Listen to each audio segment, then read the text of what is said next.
I'm so glad you found this video because I found this epic game that I want to show you all. It's made in Unity. Well, this is going to be trash. Hey guys, it's Matt. Welcome to SpeedTutor. And you know that not everything made in Unity is going to be a bad game. It's just got a bad rap over the years. In Unity 6, you're now allowed in any version to get rid of the Unity splash screen for free. And I'll show you how to do that if you want to, but I'll also show you how to add your own logos. You can add multiple logos, change the duration of how these logos will appear. But if you're concerned or you don't know what you're doing, you can go to Edit, Project Settings, and you can bring out the pop-up. And if you navigate to Player, you will have an option called Splash Screen. Now on Splash Screen, that you can show the splash screen. So if I just move this to the side slightly and I show you the main screen, I can click Preview and it will show you the preview of what it's going to look like in game as long as I'm on the game view. If I get rid of that, we don't have any preview, so it'll just load straight into whichever the first scene is of your game. So if this was the first scene, I would load into here. What you can do is you can actually change to light to dark if you want the opposite. You can change if you want it just to be static,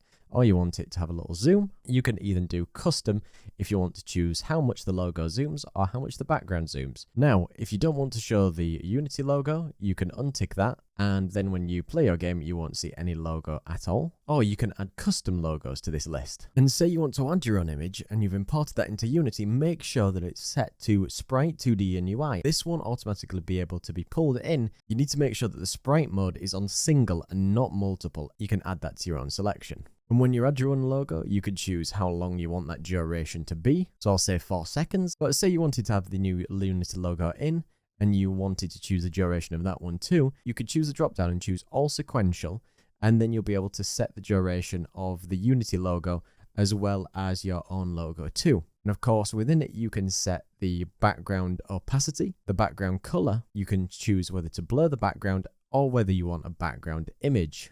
So now you see when we preview it, you'll see my logo with the dolly animation that appears for the 4 seconds and then fades away and will go to your screen.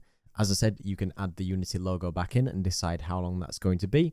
You can hit preview, so you can see the grey background here. I don't really like how it looks grey. So if we go to the background color and we change that to black, I can see that it still doesn't look fully black in the background.